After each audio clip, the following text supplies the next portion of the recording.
네, 감사합니다. 안녕하세요.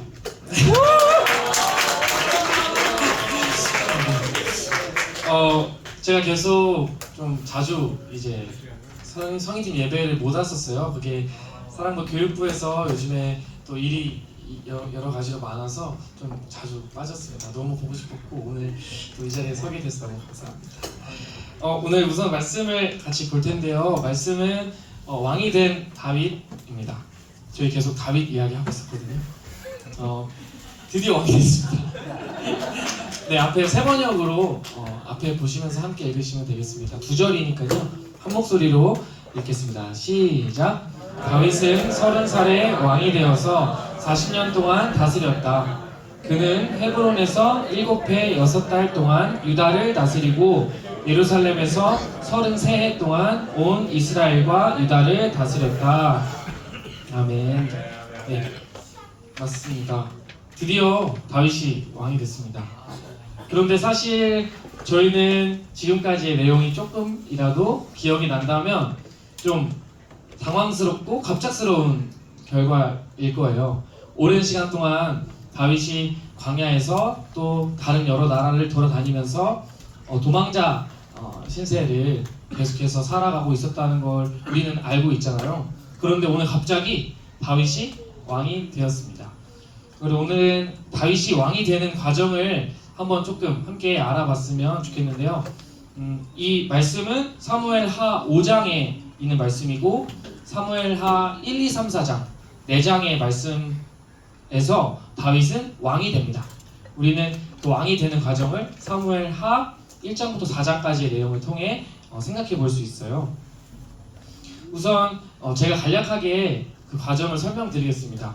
다윗이 저번 달이에요. 심지어 저번 달에 어디에 있었는지 혹시 기억하시나요?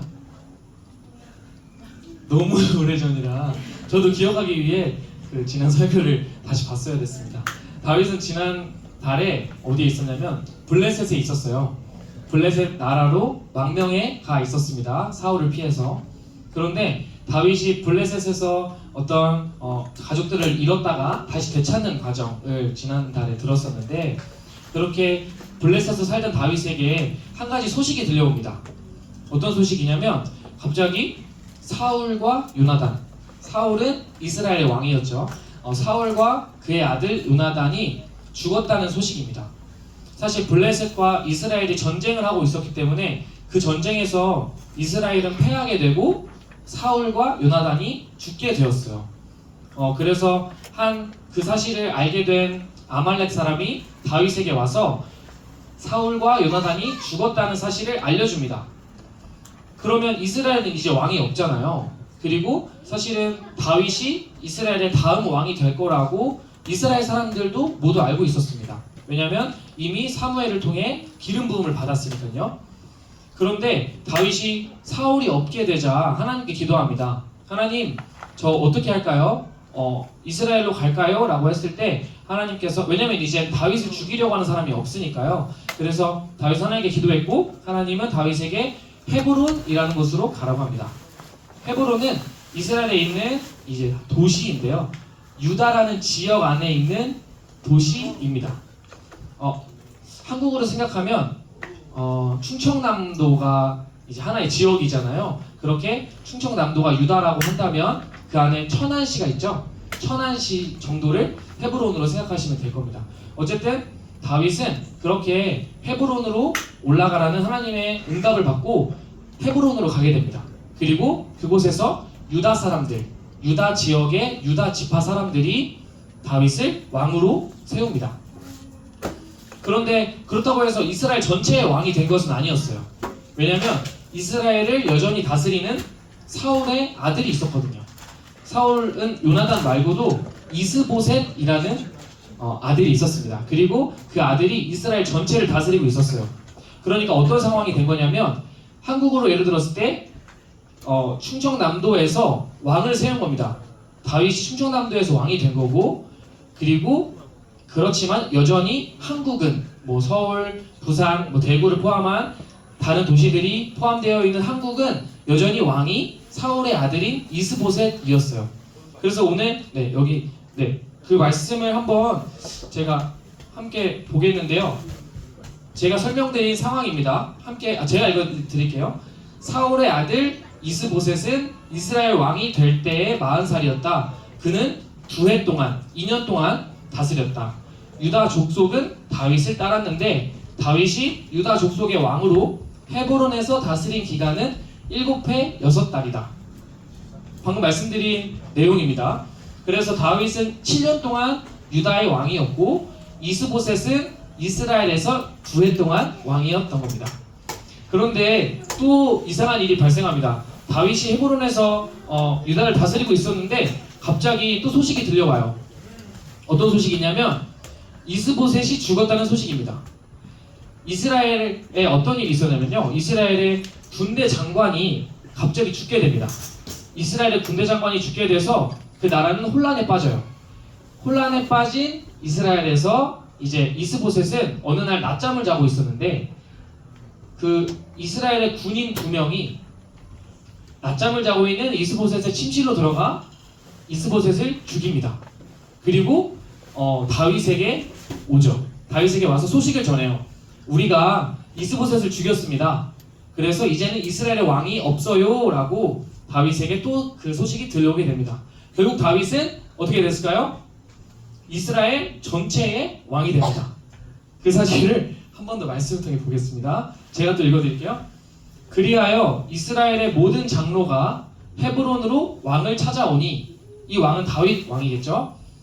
다윗 왕이 헤브론에서 주님 앞으로 나아가 그들과 언약을 세웠다.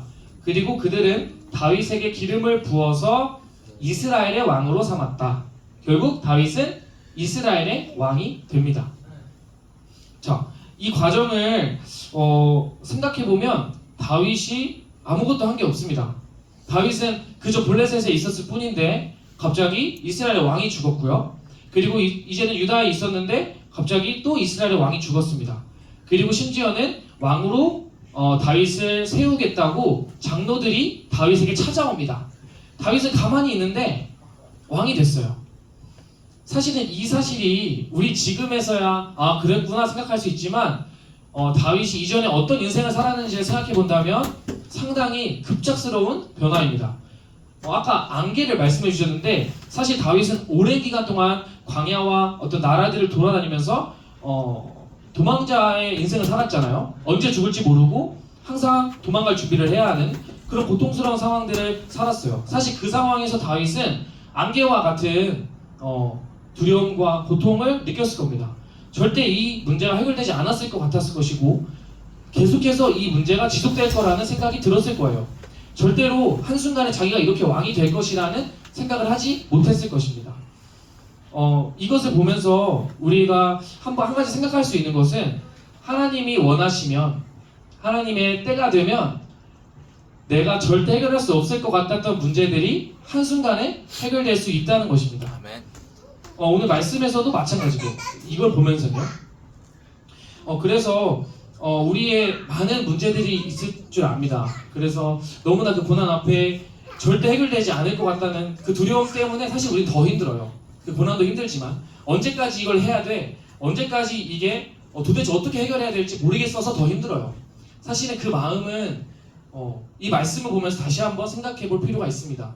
이 문제가 언제까지 해결되는지는 하나님께서만 아시고 하나님이 원하시면 한순간에 오직 은혜로 해결될 수 있습니다. 그 소망을 가지고 우리는 너무나 힘들지만 그래도 살아갈 수 있습니다.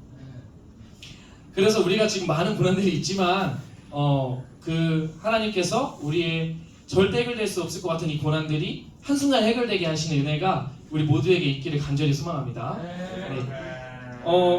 그런데 이렇게 고난은 있을 수도 있고 없을 수도 있고 우리의 어떠함과 상관없이 주어졌다가 달아나는 것이라면 우리는 어떻게 무엇을 생각하며 살아가야 할까요?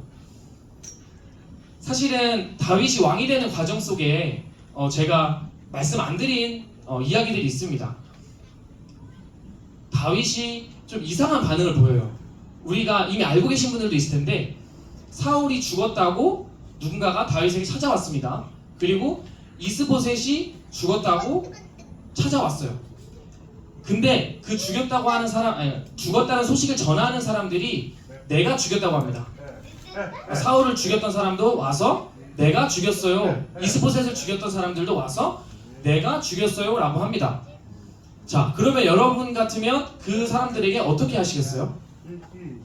내가 너무나도 싫어하고 너무나도 해결했으면 하는 문제를 해결해 준 거예요. 해결해 줘서 와서 그 좋은 소식을 전했어요. 그러면 우리는 당연히 또 왕이잖아요. 어쨌든 높은 자리에 있으니 그들에게 보상을 내줄 수가 있어요. 상을 주고 칭찬을 하고 감사하다는 말을 할 수 있겠죠. 그런데 사실 다윗은 그렇게 하지 않습니다. 다윗이 어떻게 했는지 아시는 분들도 있으시겠지만 다윗은 그 사람들을 다 죽여요.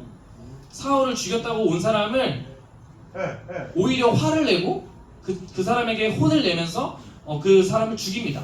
이스보셋을 죽였다고 온 사람도 마찬가지고요. 심지어는 다윗이 어떻게 하냐면 사울이 죽어서 너무나도 슬퍼합니다. 그리고 그 사울을 위해 조가를 지어서 불러요. 그리고 그 조가를 보면 너무나도 애틋한 마음이 느껴집니다.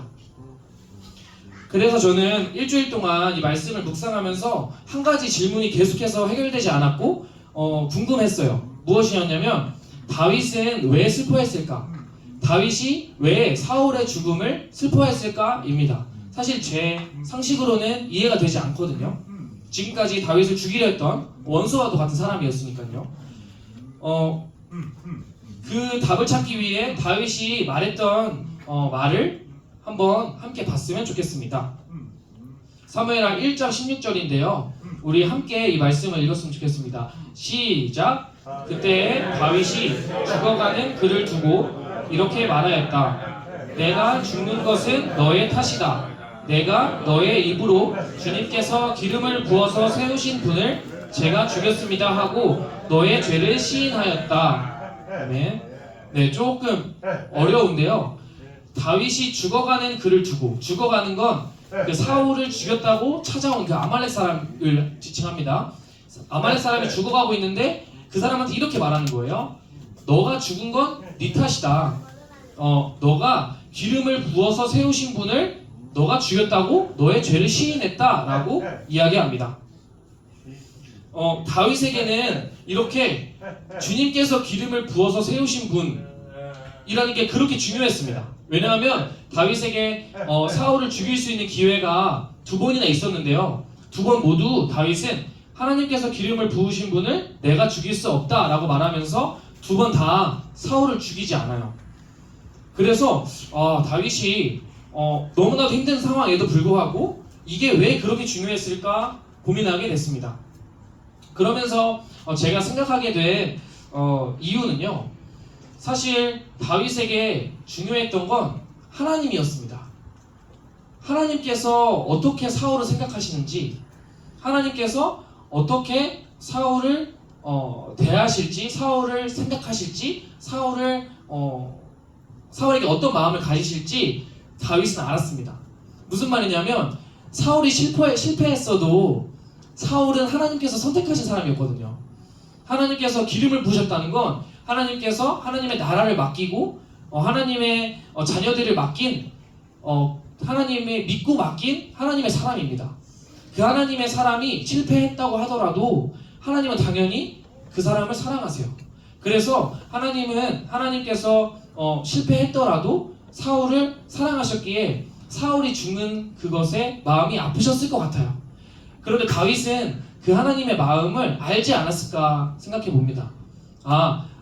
나에게는 원수지만 나는 지금 너무나 힘들어서 이것만 해결하면 되지만 다윗은 하나님은 어떻게 생각하실까? 하나님은 어떤 마음으로 이 사람을 대하고 계실까를 생각할 수 있었지 않을까 생각합니다. 제가 집에서 아내와 제가 올해 3월에 결혼을 했는데요. 아내와 이제 갑자기 밝혀졌네요. 제 아내와 다툴 때가 사실 많습니다. 그리고 결혼하기 전에는 사실 더 많이 다투었어요. 그런데 다툴 때마다 너무 힘들어요. 사실은 너무 힘들고 사실은 제가 공부를 하면서 힘들거나 아니면 다른 걸 하면서 뭐 돈을 벌거나 뭐 다른 걸 하더라도 사실은 다툴 때만큼 힘들진 않아요. 다툴 때가 제일 힘든 것 같아요. 제가 생각했을 때. 근데 그렇게 다투고 있는 저희의 모습을 제3자 입장에서 한번 생각해봤습니다. 저와 아내가 다투는 모습을 제3자 입장에서 이렇게 둘을 봤을 때 어떨 것 같냐면요. 자기 이야기만 하는 것처럼 보일 것 같아요. 그러니까 저는 제가 말할 때는 모르지만 저는 저의 입장을 계속 이야기합니다. 나는 이래서 싫고 이런 게 너가 안 그랬으면 좋겠고 나는 이랬고 계속해서 내 이야기를 합니다. 그런데 똑같아요. 제가 그렇게 이야기하는 동안 아내도 똑같이 자신은 이렇고 이렇게 얘기합니다. 그렇게 서로의 입장만을 계속 얘기하면 더 지치고 너는 왜 내 마음을 몰라줘 하면서 저는 그 사람의 마음을 몰라줘요.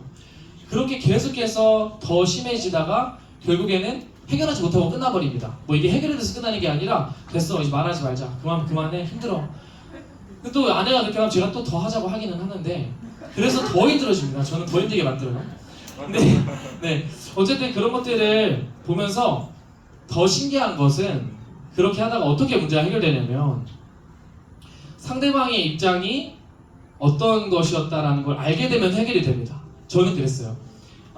저 아내가 왜 그랬구나를 제가 정말 생각하기 싫지만 어떻게 노력해서 조금이라도 생각하기 시작할 때 그래서 조금이라도 이해되기 시작할 때 조금씩 해결이 되는 게 느껴져요.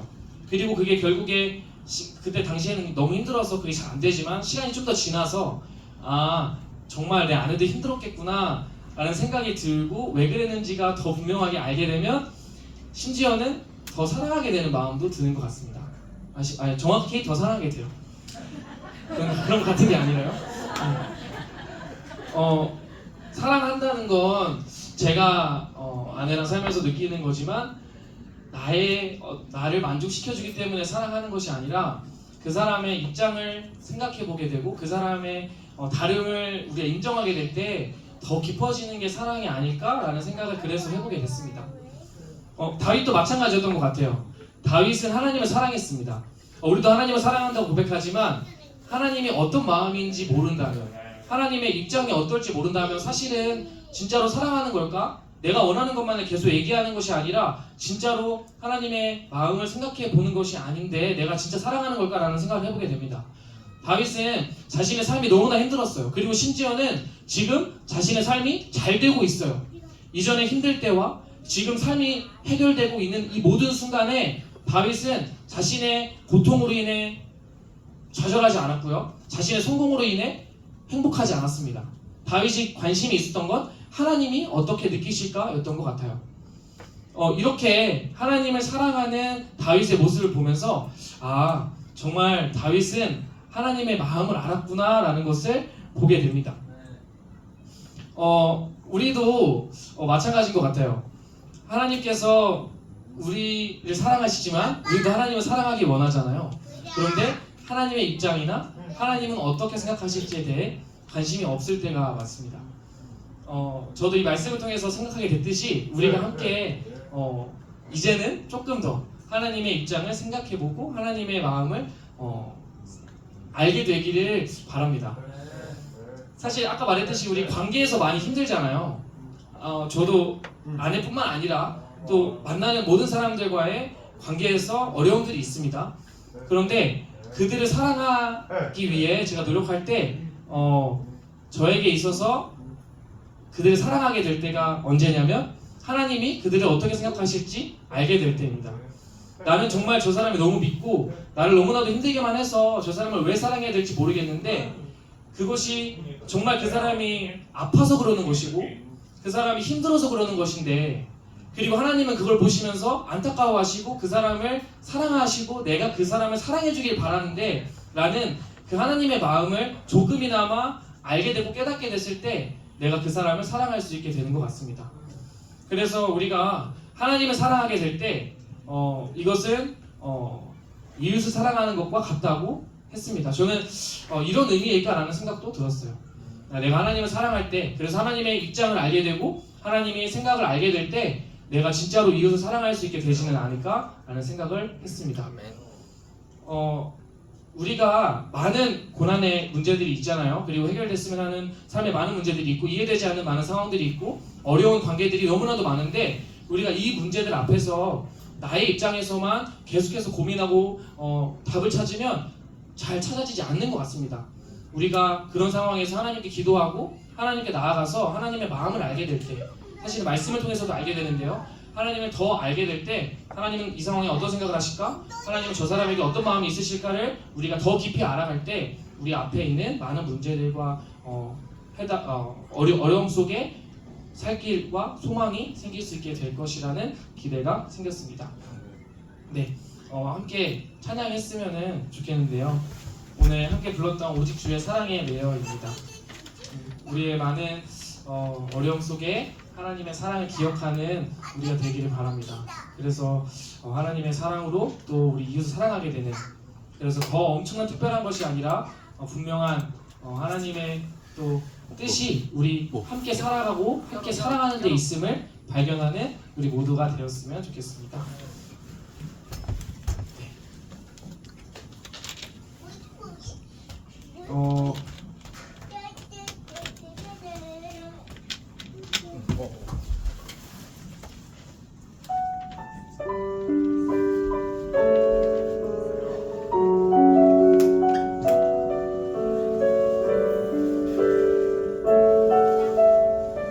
오직 주의 사랑에 매여, 오직 주의 사랑에 매여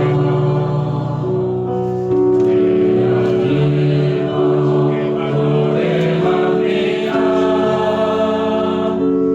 이 소망의 언덕 기쁨의 땅에서 주께 사랑 드립니다.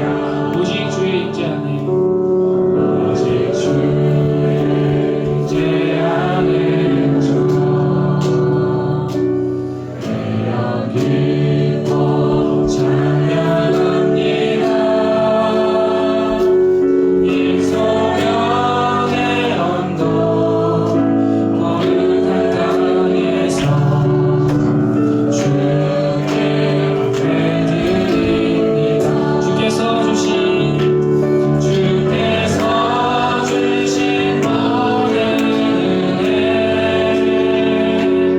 나는 말할 수 없네. 내 영혼 즐거이 주 따르옵니다. 주께서 한 번 더 주께서 주신 모든 은혜 나는 말할 수 없네. 내 영혼 즐거이 주 따르옵니다. 주께 대선을 목소리로만 고백해 보겠습니다. 주께서 주신 모든 은혜 나는 말할 수 없네. 내 영혼 즐거이 주 따르옵니다. 주께 감사를 드리리라. 이 시간 함께 기도할 텐데요. 먼저는 하나님이 하시면 우리의 고난이 한순간에 해결될 줄 믿습니다. 우리의 고난은 하나님께 말씀드리고, 하나님 저희 어려움들 고난들 하나님께서 다 아시는 줄 아는데 하나님의 때가 되어서 얼른 회복되게 해주세요. 그렇지만 하나님의 때가 될 때까지 내가 믿음으로 또 하나님께 맡겨드리고 나에게 맡겨주신 일들에 집중하는 우리가 될 수 있게 해주세요. 함께 기도했으면 좋겠고요. 또 하나님, 우리가 하나님의 입장을, 하나님의 마음을 더 알기 원합니다. 그래서 하나님을 분명히 더 진실로 사랑하게 되고, 그래서 그것으로 이웃까지도 사랑하게 되는 은혜를 누리기 원한다고 함께 이 두 가지 기도 제목을 놓고 기도하도록 하겠습니다.